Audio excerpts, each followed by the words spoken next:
여러분, 매일 일기를 쓰시잖아요. 일기를 쓸 때 뭘 생각하세요? 오늘 하루 있었던 일들을 돌아보면서 언제 내가 가장 즐거웠지? 행복했지? 그리고 오늘의 가장 인상적인 일은 무엇이 될까? 이런 걸 떠올리면서 일기를 쓸 겁니다. 써놓고 난 일기를 다 읽으면 거기에는 사람도 등장하고 다름 아닌 사물, 그러니까 우리가 흔히 물체라고 부르는 것이 등장합니다. 이 물체가 왜 등장했을까 보면 이 사물로 인해서 사람과 사람이 연결되거나 내가 누군가에게 어떤 물체를 건네면서 마음을 전하는 일이 담겨 있기 마련이죠. 물체 주머니는 이 일기 주머니에서 나와서 물체만 가지고 어떤 이야기를 할 수 있을까를 고민하는 주머니인 거예요. 그러니까 일기 주머니에 담겨 있는 여러 가지 물체 중에서 내가 정말 좋아하거나 사랑했던 물체, 내 인생을 조금 비틀거나 변화시켰던 물체를 고민해보는 주머니인 거죠. 그 물체를 들여다보면 뭘 할 수 있을까요? 내가 어떤 물체를 사용하면서 자라왔구나, 내가 이 물건을 사용하면서 나는 좀 더 나다워졌구나, 나의 이런 면모를 발견했구나 하는 것을 알 수 있을 거예요. 그래서 물체 주머니 속에는 여러분의 추억뿐만 아니라 여러분이 지금 이 자리에 있기까지의 여정이 담겨 있다고도 말씀드릴 수 있겠습니다. 제 물체 주머니에 있는 물건 하나를 가지고 왔어요. 제가 가지고 온 물체는 바로 이것입니다. 너무 크죠?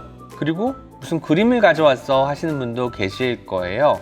이것은 LP라고 불리는 음반입니다. 요즘은 다 여러분 음악을 MP3로 들으시잖아요. 그러니까 실체가 없는 어떤 것을 다운로드해서 들으시는 거죠. 실체가 없다는 말은 우리가 만질 수 있다는 말은 아니잖아요. 그렇기 때문에 이런 걸 보면 좀 놀랄 수도 있을 겁니다. 하지만 MP3 플레이어가 나오기 전에도, MP3로 여러분이 음악을 듣기 전에도 CD라는 것이 있었어요. 이거보다 훨씬 작고 동그란 물건이었고요. 그 전에 있었던 것이 바로 이 LP라는 겁니다. 그런데 이 LP라는 것은 제가 어릴 때에도 그렇게 많은 사람들이 듣던 물건은 아니었어요. 제가 아주 어릴 때 사람들은 다 테이프를 들었거든요. 그런데 어느 날 집에 이렇게 비슷한 물건이 하나 나타난 거예요. 그래서 제가 엄마한테 물어봤죠. 엄마, 이거 뭐야? 음악 듣는 건데 지금은 안 들어 라고 하셨습니다. 그때가 초등학교 5학년 때였나 6학년 때였을 거예요. 그런데 제가 그 LP를 열어보고 나서 너무 깜짝 놀란 것이, 이 LP가 너무 크기 때문에 그렇다면 이 LP를 재생하기 위해서는 다른 어떤 기구가 필요하겠구나 라고 생각이 들었던 거죠. 바로 턴테이블이라는 것이었는데요. 제가 일단 LP가 어떻게 생겼는지를 먼저 보여드려야 될 것 같습니다.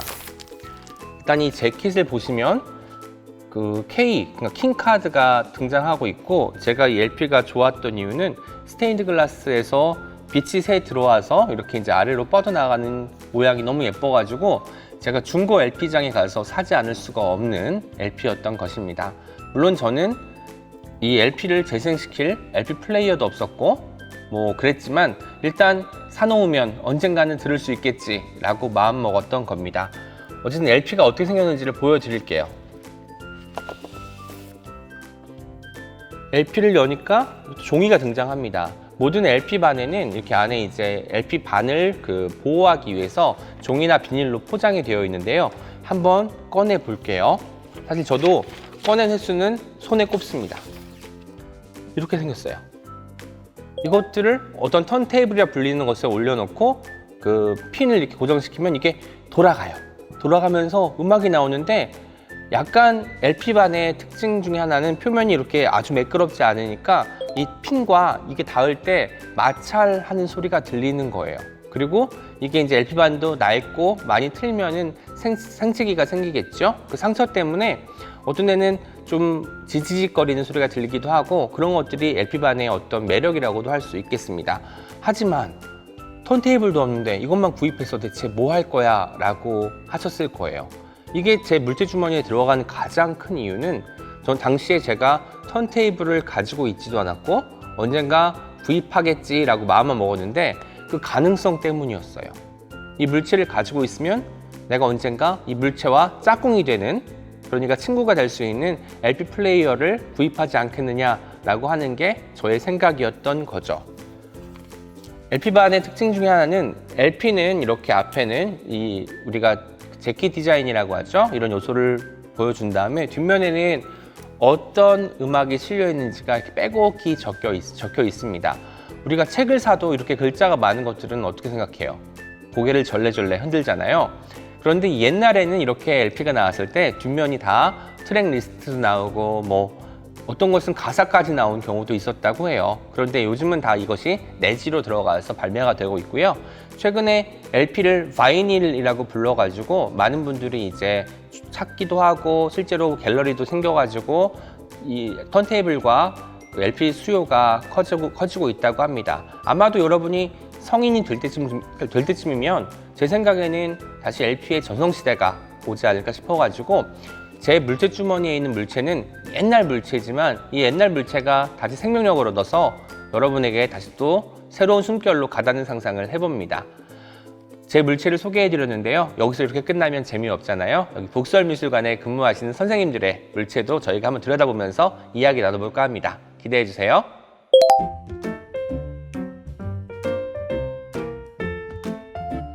안녕하세요. 북서울미술관의 밍밍입니다. 저의 물체를 소개해 드릴게요. 제 물체는 어린 시절 친구와 나누었던 편지입니다. 제가 초등학교 5학년 때 영어 공부하는 것을 너무 좋아했고 외국인 친구를 너무 사귀고 싶어 했습니다. 그래서 인터넷 펜팔 사이트를 가입하여 러시아 친구인 아냐를 만나게 되었습니다. 이 편지는 아냐가 보내주었던 편지입니다. 이렇게 안에 보시면 아냐가 살았던 동네의 포스터 카드, 그리고 아냐가 적어준 편지를 볼 수 있어요. 안에는 아냐가 편지를 적어주면서 러시아와 한국의 국기를 그려주었고 그 밑에 저의 캐리커처를 그려주었어요. 이렇게 자기 동네에 포스터 카드를 보내주면서 저한테 저희 서울의 모습을 담긴 포스터 카드를 보내달라고 하여서 동네 문구점에 가서 서울의 모습이 담긴 포스터 카드를 구매하였습니다. 안에는 총 8장 정도가 들어있었는데 몇 장은 아냐에게 보내주고 남은 것은 제가 보관을 하고 있었습니다. 이렇게 편지를 주고받다가 제가 보내준 편지가 사라지게 되어서 연락이 끊기게 되었는데 우연히 SNS를 통해서 아냐와 만날 수 있었습니다. 그리고 결국 제가 프랑스 교환학생을 가였을 때 아냐를 다시 만날 수 있었습니다. 저와 아냐의 인연을 이렇게 이어준 소중한 편지입니다. 이런 편지를 제 물체 주머니 속에 담가서 보관하고 있습니다. 안녕하세요. 저는 북서울미술관의 은토리입니다. 저는 물체 주머니에서 2가지의 물체를 준비해 왔어요. 첫 번째는 와와 109라는 책인데요. 이 책은 어린 시절, 저의 초등학교 시절의 잡지예요. 엄청 유명했던 잡지인데 이 잡지에는 막 알아보실지 모르겠지만 신화 같은 유명한 연예인들의 기사 같은 것도 실려 있고 또 잡지의 뒷면에는 캐릭터들이 그려져 있는 편지지가 들어 있었어요. 그 중에서 좀 재미있는 편지지를 같이 보여드리고 싶었는데 이게 뭔지 아시겠어요? 너구땡이라는 우리가 좋아하는 다시마가 들어있는 라면인데요. 이 라면처럼 생겨있는 이 봉지가 사실은 편지지예요. 이 편지지에 친구들한테 못다한 말들, 미안했었던 마음들, 아니면 고마웠었던 마음들을 적어서 학교에 가서 보내주곤 했었던 저한테 소중한 추억이 있는 잡지였습니다. 또 2번째는 귀여운 키티 배낭인데요. 이 배낭은 사실은 동전 지갑이에요. 이 동전 지갑에 저는 엄청 소중하게 여겼던 물건을 보관하고 있었는데 그건 바로 이 공기입니다. 저는 사실 부산에서 나고 자라서 한 번도 이걸 공기라고 불러본 적이 없어요. 저는 살구라고 불렀거든요. 이 살구놀이는 저 친동생이랑 되게 많이 하던 놀이였는데 재미있는 규칙들이 몇 개 있었어요. 예를 들면 이렇게 딱 붙어있는 살구를 잡을 때 건드리면 안 되고 또 사탄을 할 때는 원래는 이렇게 하는 건데 좀 잘한다 싶으면 고추장 이렇게 하는 거예요. 그리고 마지막 탄에서 이렇게 5탄에서는 원래 살구를 다 잡아야 되는데 이걸 잘 잡고 싶은데 친구들이 손이 작으니까 이렇게 조금 움직이면 피아노 한다 이러면서 피아노 금지 이러면서 막 싸웠던 저한테 좀 재미있는 기억들이 있습니다. 이렇게 저한테 소중한 물건들은 아직까지 제가 보관을 하고 있어서 제 어린 시절의 기억들을 물체를 통해서 다시 소환할 수 있어서 너무 즐겁고 또 이 물건들에 고마운 마음이 있는 것 같아요. 감사합니다. 안녕하세요. 저는 북서울미술관의 문입니다. 저의 물체 주머니 속 물체를 소개해 드릴게요. 저는 오래된 물건이라는 단어를 들었을 때 시간이 오래된 물건보다는 제가 오래도록 지니고 다녔던 이 갈색 지갑이 떠올랐어요. 사실 이 지갑이 너무 낡아 보이죠? 그래서 이 지갑을 꺼낼 때면 친구들이 할머니가 물려주신 것 아니냐는 질문을 하곤 하는데 사실 이 지갑은 제가 대학을 졸업할 때 고등학교 친구들이 선물해준 지갑입니다. 제가 휴학을 하느라 다른 친구들보다 조금 사회생활을 늦게 시작하였는데 그걸 응원해주기 위해 친구들이 번 돈을 모아 사준 지갑이에요. 지금까지 제가 왜 이렇게 이 지갑을 소중하게 여기는지 생각해보지 못했는데 생각해보면 친구들의 그런 따뜻한 마음이 고마워 제가 이 지갑을 바꾸지 못하고 있는 것 같아요. 특히 이 지갑은 재미있는 점이 2가지 있는데 하나는 대학교 친구들 중에 3명의 친구가 이 똑같은 지갑을 갖고 있다는 거예요. 원래 사람의 물건을 보면 그 사람의 취향을 알 수 있다고 하잖아요. 그래서 저희는 대학교 친구들이 모일 때마다 우리 학과 취향 어디 가냐며 웃곤 합니다. 그리고 2번째는 제가 덜렁거리는 성격 탓에 지갑을 자주 잃어버리곤 했는데요. 그럴 때마다 이 지갑이 신기하게도 저를 찾아온다는 거예요. 혹시 친구들 이 행운의 $2를 본 적이 있나요? 이 $2는 현재 미국에서 더 이상 발행되지 않아 희귀해진 달러인데요. 그래서 사람들은 이 달러를 행운의 달러라고 해요. 그래서 저도 우연히 여행을 하던 중에 이 $2를 얻게 돼서 소중하게 지갑에 보관하고 있었어요. 그런데 신기하게도 이 지갑에 이 $2가 없을 때만 제가 이 지갑을 잃어버리더라고요.